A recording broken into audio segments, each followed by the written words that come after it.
तो यूएस में रिसेशन होना तो अच्छी बात है, तो अगर यूएस में रिसेशन हो रहा है तो हमें घबराना नहीं चाहिए।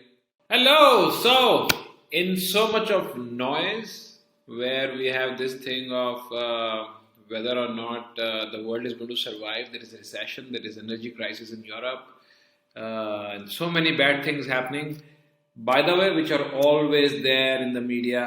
This war, that war, this problem, that problem, economic crisis, COVID crisis, this crisis, so something is always going on, and this is what sells, so this is what comes in the media more. But I just want to take up this topic that there is this talk recession आ रहा है waste में, इससे India का real estate डूब जाएगा या नहीं डूब जाएगा या क्या होने वाला है, किसी को कुछ पता नहीं है। शायद मुझे भी पूरा तो नहीं पता, पर हम देखते हैं जो चीज़ें हमें पता है उससे इसको इवेलुएट करते हैं थोड़ा सा। ऑल राइट, तो पहले देखते हैं कि भाई रिसेशन होता क्या है।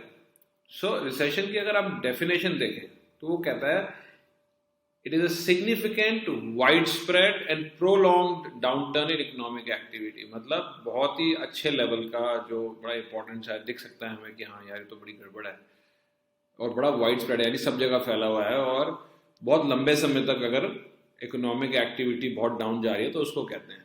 और जनरली इसको कैसे देखते हैं कि अगर 2 क्वार्टर तक जो जीडीपी है, जीडीपी मतलब जितना भी पूरी कंट्री में प्रोडक्शन हुई है, जितना भी उन्होंने गुड्स एंड सर्विसेज क्रिएट किए हैं, उसका अगर हम टोटल देखें तो उसको हम जीडीपी कहते हैं। तो वो कह रहे हैं कि अगर 2 क्वार्टर्स तक जीडीपी डाउन चला जाए, डाउन चला जाएगा मतलब कि भाई नेगेटिव हो जाए, ये नहीं कि वो कम बढ़ा है, जैसे समझ लो भाई वो 5% की जगह 4% पे बढ़ा है तो उसको रिसेशन नहीं कह रहे। रिसेशन कह रहे हैं कि भाई समझ लीजिए वो 500 था और अब 490 हो गया, ठीक है ना। So that is a reduction in GDP. ऐसा अगर 2 क्वार्टर तक हो जाए तो उसको रिसेशन कहते हैं।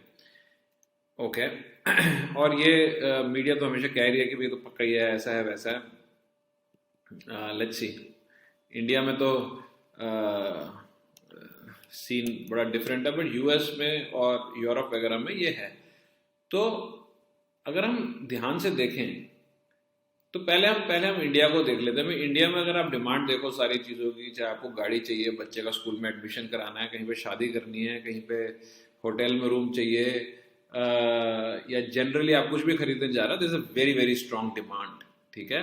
And things are selling, things are moving.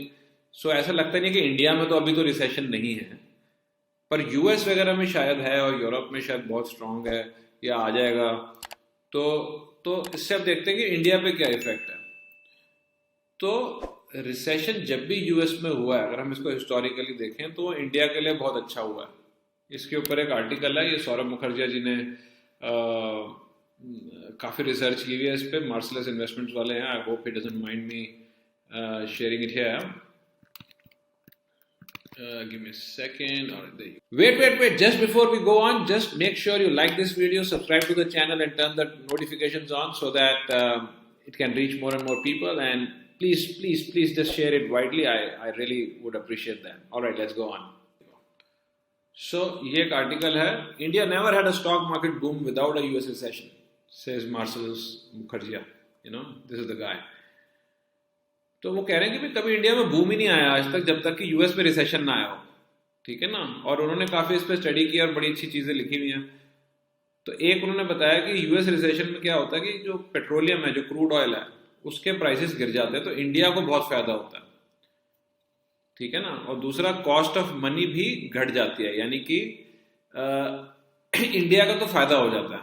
तो हमें तो प्रे करना चाहिए भी वहाँ रिसेशन आ जाए। और वहाँ पे if you look at the last 40 years, हमारा कभी स्टॉक मार्केट में बूम ही नहीं आया जब तक कि अमेरिका में रिसेशन ना आया हो।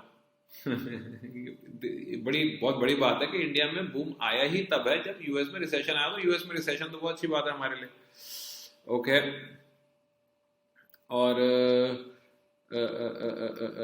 और बड़ी सारी चीज़ें हैं इस आर्टिकल पे, आप जा सकते हो। There is a lot of things, but let's get back to our own thing. So US में रिसेशन होना तो अच्छी बात है, तो अगर यूएस में रिसेशन हो रहा है तो हमें घबराना नहीं चाहिए, क्योंकि भाई अच्छा है, अब चाइना से भी लोग भाग रहे हैं, इंडिया में पैसा आ रहा है। अमेरिकन कंपनीज और जितनी भी ये दूसरी बड़ी बड़ी कंपनीज हैं जिनके बजट्स इतने बड़े हैं कि हमारी कंट्री से भी बड़े हैं, वो लोग अगर यहाँ आ रहे हैं धीरे धीरे और पैसा यहाँ ला रहे हैं तो वो अच्छी बात है। और मेरा ये मानना है कि भी पैसा आएगा तो ट्रिकल डाउन, मतलब धीरे धीरे सब लोगों तक पहुंचेगा। तो वो लोग उसका क्या करेंगे, घर खरीदेंगे, गाड़ियाँ खरीदेंगे या कुछ और बेटर करेंगे। मतलब हमारे पास अपॉर्चुनिटी है आज की डेट में। पास्ट में देखते हैं क्या क्या हुआ है।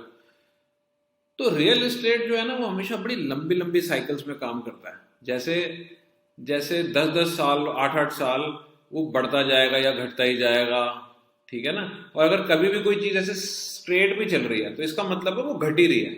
उसका रीज़न क्या है? क्योंकि इन्फ्लेशन है, पैसे की वैल्यू कम हो रही है। तो समझ लो 1 करोड़ एक चीज़ पहले 1 करोड़ की थी, 10 साल बाद भी 1 करोड़ की है, तो वो तो आधी हो चुकी है वैल्यू में, आधी से भी कम हो चुकी है एक्चुअली, क्योंकि इन्फ्लेशन से हमें देखना पड़ेगा उसको। इस पे बहुत सारी इन्फॉर्मेशन है इंटरनेट वगैरह पे, आई थिंक आपको पता भी होगा थोड़ा बहुत, तो आप खुद ढूंढ लीजिएगा। सो 2003 से फ्रॉम 2003 टू 2013 प्राइसेस एक्चुअली 10 गुना हो गए थे।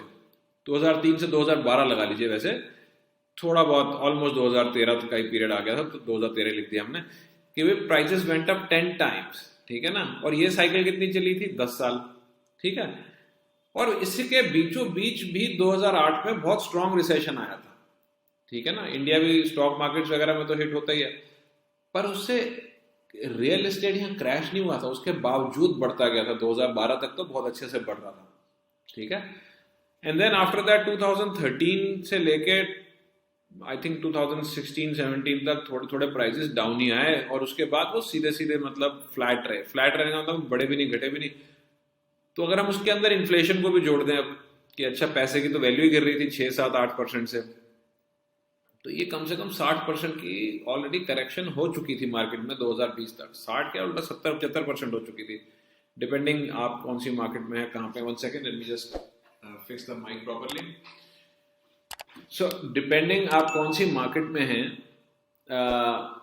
ये करेक्शन तो शायद 60-65-70% या 80% भी हो चुकी थी, क्योंकि कई जगह रेट्स बहुत डाउन भी चले गए थे। हम तो साउथ दिल्ली देख रहे हैं जो काफ़ी भाई स्टेबल है, तो यहाँ ज़्यादा नहीं गिरे। 2012 से शायद 2013 से शायद 2014-15 तक थोड़े बहुत गिरे, फिर उसके बाद फ्लैट रहे ज़्यादातर टाइम, ठीक है। तो करेक्शन तो हो चुकी थी 2020 में, लेकिन अब साइकिल्स देखिए। एक साइकिल थी जो 2003 से 13 यानी 3 से 12 लगा लो तो 9-10 साल चली। फिर 2013 से 2020, ये भी कोई 8-9 साल हो गए। अब आगे देखते हैं आगे क्या होने वाला है, या उसके बाद हुआ क्या था, ठीक है ना। प्राइसेस बढ़ने शुरू हुए थे 2020 के लास्ट की तरफ हो जाके, ठीक है ना। लगा लो सितंबर अक्टूबर नवंबर में जाके 2020 में रेट बढ़ने लग गए थे रियल एस्टेट के सब जगह पे, ऑल ओवर इंडिया। अब ये साइकिल का 2 ही साल की है, हो सकता है, पर नॉर्मली रियल एस्टेट की साइकिल्स बहुत लंबी होती हैं। इसके बहुत सारे रीजंस हैं, शायद सारे तो मुझे भी नहीं पता, और मैं इस वीडियो में जितने पता है वो भी ना बता पाऊँ, बट आप इसको स्टडी अलग से कर सकते हो। पर साइकिल्स यूजुअली लंबी होती हैं, और इंडिया में दुनिया भर से इन्वेस्टमेंट आ रही है। इंडिया का रोड नेटवर्क बहुत तगड़ा बन चुका है, और भी अच्छा बन रहा है, तो काम तो हो रहा है इंडिया में। I am not pro any government और पार्टी और एनीथिंग, और I am not against any party और एनीथिंग। बहुत सारी चीज़ें हैं जो इंडिया में गड़बड़ है, पर वो तो सारी अपॉर्चुनिटी हैं। जापान में 1960s में ऐसे ही था, यूएस में 1940s में शायद ऐसे ही था, तो which is a good indicator भी। अब हम इतने नीचे हैं कि हम ऊपर ही जा सकते हैं। You should take your own decision. This is not an investment advice. I have recently invested more in real estate. बहुत बड़ी बड़ी इंटरनेशनल कंपनीज हैं जैसे ब्लैकस्टोन, जिनके लिए मतलब तो पूरा शहर भी खरीद लें उनके लिए कुछ नहीं है, but they have been buying constantly in India. They are accumulating land here. I personally don't think real estate will crash, but it should move up in spurts. Spurts का मतलब जैसे अचानक से 5% बढ़ गया, फिर काफ़ी दिन एक जैसा है, फिर अचानक से 2-4-5-10% बढ़ गया, फिर काफ़ी दिन एक जैसा है। तो ये वैसा नहीं है कि भाई रोज़ ही थोड़ा थोड़ा बढ़ रहा है। सो मुझे नहीं लगता कि रियल एस्टेट एक्चुअली क्रैश हो जाएगा। क्रैश तो नहीं होगा, ठीक है ना। मुझे डाउन जाने के चांस भी नहीं लगते, मैं खुद नहीं तो इन्वेस्ट ना कर रहा होता। बट मुझे ऐसा लगता है कि ये धीरे धीरे स्पर्ट्स में ऊपर जाएगा। हो सकता है उतना ज़्यादा ड्रामेटिकली ना बढ़े, जैसे भी 2021 में बहुत ज़्यादा बढ़ गया था, और कई जगहों पे रेट डबल ट्रिपल हो गए। तो पर मुझे लगता है कि ये स्पर्ट्स में, स्पर्ट्स का मतलब है भाई अचानक से 5% बढ़ गया, फिर 7, कभी फिर चलता रहा 2-3-4-6 महीने एक जैसा, फिर 5-7% बढ़ गया, 10% बढ़ गया, या ऐसा कुछ हो गया। तो इसको हम कहते हैं धीरे, अचानक से थोड़ी थोड़ी जंप लेके आगे बढ़ता जाता है, स्ट्रेट लाइन में नहीं बढ़ता। अगर स्टॉक मार्केट की तरह नहीं है, आज 1% ऊपर है, कल 2.5% नीचे है, फिर 50% ऊपर है, और 0.5% ऊपर है नीचे, you know. So real estate ऐसा चलता है। मुझे लगता है कि ये धीरे धीरे अभी साइकिल में बहुत बहुत जूस है। आई थिंक मे बी 4-5 साल का जूस तो मुझे नज़र आता है, और मैं I've been doing this for like almost 18-20 years now, so I've observed so many times and I've been wrong so many times that it helps me be right now, I guess. Thank you so much. Thank you for watching this video. I really want you to like and subscribe to my videos and do share these with other people. I really work very hard to find out topics and research myself कि भाई अच्छा ये answer कैसे होगा, और मैं करता कैसे हूँ कि लोग मुझे फ़ोन करके जब भी कुछ पूछते हैं मैं कहता हूँ अच्छा तो ये क्वेश्चन है, अगर 2-3 लोगों ने पूछ लिया तो मैं कहता हूँ इस पर वीडियो बनाते हैं ताकि नेक्स्ट टाइम जो पूछे मैं कहूँगा आप वीडियो देख लो, और कईयों के क्वेश्चन होंगे जिनको नहीं पता होगा तो वो वैसी वीडियो देख लें तो उनके लिए अच्छा हो जाएगा. So thank you so much and I look forward to seeing you in the next video.